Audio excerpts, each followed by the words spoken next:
Hey guys, hope you're all doing well. So today's topic is regarding coral bleaching.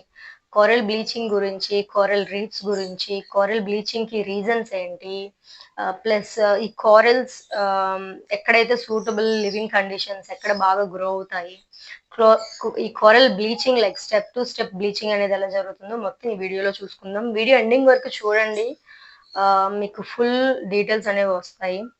So first coral bleaching గురించి ఎందుకు ఇప్పుడు చెప్తున్నానంటే, like over the past 2 years నుంచి చూసుకుంటే ఈ bleaching level అనేది heat stress వల్ల which has impacted a record high of 83.7% of the world's coral reef area. So చూడండి ఎంత, 83.7% of the world's coral area అంటే it's a very big number. So అందుకే it is the time to discuss about coral bleaching. So coral reef bleaching అంటే ఇప్పుడు suppose మనం ఒక 1 day అంతా complete గా ట్రాఫిక్ లో ఎండలో ఉంటే మనకి ఆ స్ట్రెస్ అనేది ఫీల్ అవుతుంది. సో ఇన్ రెస్పాన్స్ మన బాడీ ఆ స్ట్రెస్ కి రెస్పాండ్ గా ఏం చేస్తుంది, మనకి హెడ్ఏక్ ఆర్ సంథింగ్ ఏదో వస్తుంది. సో కోరల్ రీఫ్స్ కూడా ఏంటంటే ఇది ఒక టిపికల్ స్ట్రెస్ రెస్పాన్స్ లాగా అనమాట. ఈ లైక్ క్లైమేటిక్ కండిషన్స్ అవ్వచ్చు ఏదైనా, వాటికి ఇన్ రెస్పాన్స్ ఎలా ఏం చేస్తుందంటే బ్లీచ్ అనేది అవుతుంది. సో మనకి ఈ హెడేక్స్ ఆర్ సమ్ సిమ్టమ్స్ ఏవైతే వస్తాయో కోరల్స్ కి బ్లీచింగ్ అనేది జరుగుతుంది అనమాట. So this is a typical stress response of corals. So ఇలా over the period of time large scale coral bleaching అనేది జరుగుతుంది. సో వాటికి మోర్ దెన్ 15 years అనేది పడుతుంది అనమాట మళ్ళీ తిరిగి రికవర్ అవ్వడానికి. It's a very long time gap అని చెప్పొచ్చు 15 years అంటే. అసలు మెయిన్ కోరల్ బ్లీచింగ్ ఎలా జరుగుతుందో చూసుకుందాం. లైక్ కాజెస్ ఒకటి టెంపరేచర్ చేంజెస్ వల్ల, లైక్ ఇంక్రీజ్డ్ ఓషన్ టెంపరేచర్స్ అయినా, క్లైమేట్ చేంజ్ వల్ల, దాని వల్ల కోరల్ బ్లీచింగ్ అనేది జరుగుతుంది. Second the run of and pollutants, like ఈ హై ప్రెసిపిటేషన్, స్ట్రాంగ్ ప్రెసిపిటేషన్ వల్ల ర్యాపిడ్ గా ఓషన్ వాటర్ అనేది డైల్యూట్ అవ్వడం. నెక్స్ట్ ఈ రన్ ఆఫ్ అనేది పొల్యూటెంట్స్ ని తీసుకురావడం వల్ల బ్లీచింగ్ అనేది జరగవచ్చు. Next third the over exposure to sunlight, like temperatures అనేవి ఎక్కువగా ఉండేటప్పుడు ఈ సోలార్ ఇర్రేడియన్స్ వల్ల బ్లీచింగ్ అనేది జరుగుతుంది. నెక్స్ట్ ఎక్స్ట్రీమ్ లో టైడ్స్ వల్ల, ఎక్స్ట్రీమ్ లో టైడ్స్ జరిగేటప్పుడు ఏంటంటే ఈ కోరల్స్ అనేవి ఎక్కువ ఎయిర్ కి ఎక్స్పోజ్ అవుతాయి. సో అలాంటప్పుడు బ్లీచింగ్ అనేది జరగవచ్చు. నెక్స్ట్ ఈ లైక్ రెయిన్ఫాల్ ప్యాటర్న్స్ అనేది చేంజ్ అవ్వడం వల్ల, లేకపోతే మెరైన్ హీట్ వేవ్స్ వల్ల, వీటి వల్ల కోరల్ బ్లీచింగ్ అనేది జరుగుతుంది. అసలు కోరల్ బ్లీచింగ్ ఏంటి, కోరల్ రీఫ్స్ ఏంటి, కోరల్స్ ఏంటి అనేది చూసుకుందాం. ఈ కోరల్స్ ఏంటంటే like they are made up of very tiny like marine organisms, very very tiny. వాటిని కోరల్ పాలిప్స్ అని అంటారనమాట.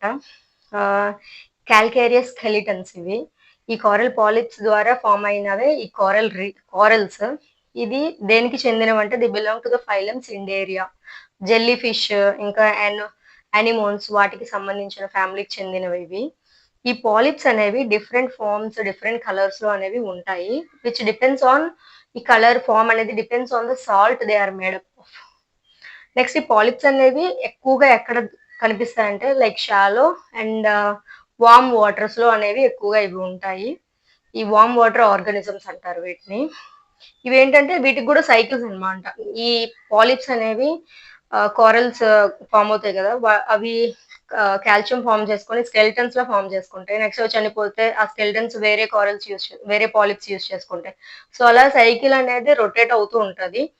ఈ చనిపోయిన తర్వాత ఏమవుతుందంటే లైక్ ఆ స్కెల్టన్స్ అలా ఉంటాయి కదా, షాలో లేయర్స్ గా ఫామ్ అయిపోతాయి అనమాట. Shallow layers of corals created by the deposition of corals, వాటిని కోరల్ రీఫ్స్ అంటారు అనమాట.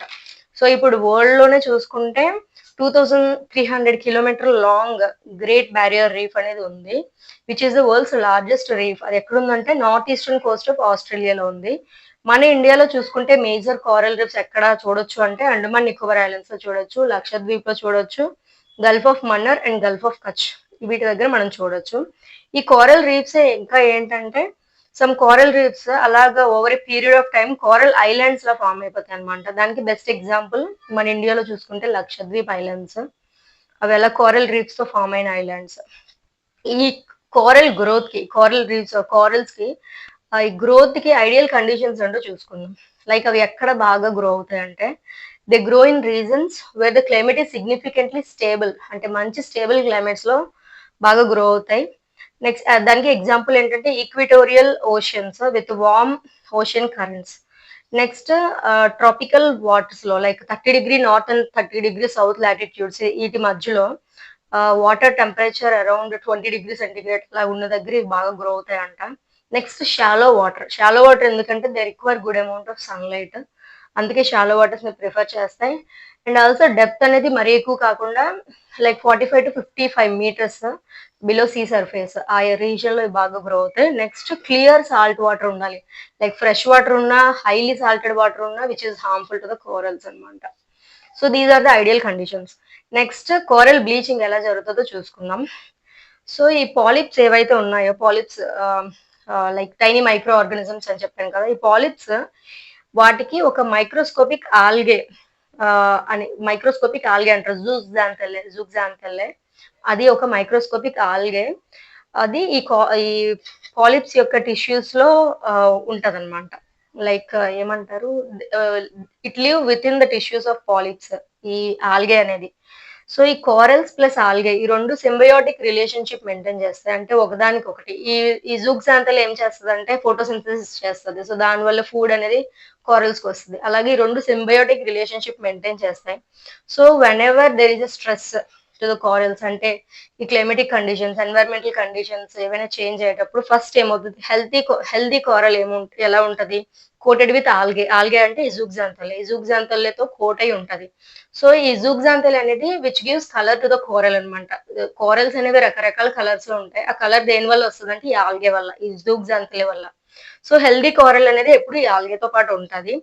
నెక్స్ట్ స్ట్రెస్డ్ కోరల్ అంటే ఎప్పుడైతే ఈ క్లైమాటిక్ కండిషన్స్ మారేటప్పుడు స్ట్రెస్డ్ కోరల్ ఎలా ఉంటదంటే ఈ ఆల్గే అనేది వదిలేస్తది దాన్ని. ఈ algae become toxic and leave the coral. తర్వాత బ్లీచ్డ్ కోరల్ ఎలా ఉంటదంటే వన్స్ ఆల్గే లెఫ్ట్ అయిపోయింది, జూగ్జాంథెల్లే లెఫ్ట్ అయిపోయిన తర్వాత దానికి ఇంకా కలర్ ఉండదు. So this coral turns white. దాన్ని బ్లీచ్డ్ కోరల్ అంటారు. ఆ తర్వాత జూగ్జాంథెల్లే ఉండదు కాబట్టి దానికి ఇంకా ఫోటోసింథసిస్ చేసుకోవడానికి ఉండదు. సో ఇట్ స్టార్వ్స్ అండ్ డై అన్నమాట. అప్పుడు డెడ్ కోరల్ అవుతది. డెడ్ కోరల్ అంటే ఇప్పుడు బ్లీచ్డ్ కోరల్‌కి, డెడ్ కోరల్‌కి ఇది డిఫరెన్స్. బ్లీచ్డ్ కోరల్ అంటే ఇంకా అది చనిపోలేదు. బట్ దాని కలర్ లూజ్ అయిపోయి వైట్‌గా అయిపోయి స్టార్వేషన్‌లో ఉంది. అదే డెడ్ కోరల్ ఎప్పుడైతే అక్కడ మళ్ళీ క్లైమాటిక్ కండిషన్స్ నార్మల్‌గా అయ్యాయో మేబీ మళ్ళీ ఆ ఆల్గే వచ్చి ఈ పాలిప్స్‌తో కోరల్‌తో మళ్ళీ ఉండి సింబయోటిక్ రిలేషన్‌షిప్ చేసి మళ్ళీ ఆ కోరల్ అనేది రికవర్ అవ్వచ్చు. బట్ డెడ్ కోరల్ ఏంటంటే which is unable to recover further. ఇంకా అక్కడ క్లైమాటిక్ కండిషన్స్ మారట్లేదంటే ఇంకా కంప్లీట్‌గా ఆ కోరల్ అనేది బ్లాక్ అయిపోతదన్నమాట. Which is unable to recover further. దాన్ని డెడ్ కోరల్ అంటారు. So this is all about coral bleaching. Thank you guys.